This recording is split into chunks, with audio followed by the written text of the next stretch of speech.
Every few months, a new headline drops. AI will eliminate 300 million jobs. ChatGPT is coming for white-collar work. Your career is obsolete. People read that, feel a spike of anxiety, and then go back to working exactly the same way they always have. That's the mistake. Because the real threat isn't coming from AI.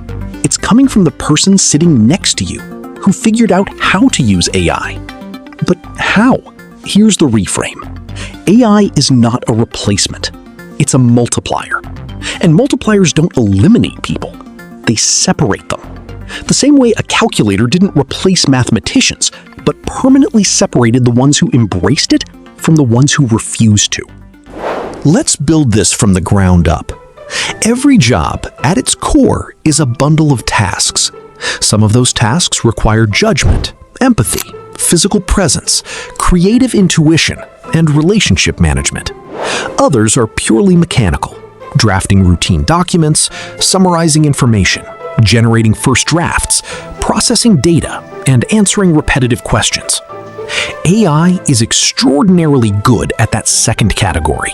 Not perfect, but good enough to do in seconds what used to take hours. So here's what's actually happening inside companies. A marketing team of 10 people doesn't get replaced by AI, but one person starts using AI to produce the output of 3 people. Suddenly, they're the most productive person on the team. When budgets tighten, companies don't cut the most productive workers. They cut the least productive. Nobody got replaced by a robot. The economics changed, and the people who didn't adapt became more expensive to employ than the ones who did. This pattern is already playing out across writing, coding, customer service, financial analysis, and many other professions. In many industries, it's no longer a prediction, it's the new reality. So what do you actually do about it? 3 things. First, audit your own job for its mechanical task layer, the work you do on autopilot that follows a repeatable pattern. That's where AI gives you the fastest leverage. Second, double down on the layer AI structurally cannot touch: your relationships, your judgment, your institutional knowledge, and your ability to make decisions with incomplete information. That's your moat. Third, get comfortable being the person who directs AI rather than competes with it. People who know how to direct AI effectively are becoming some of the most valuable professionals in almost every industry.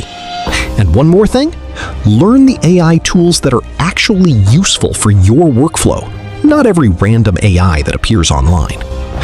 The workers who got left behind during the Industrial Revolution weren't replaced by machines.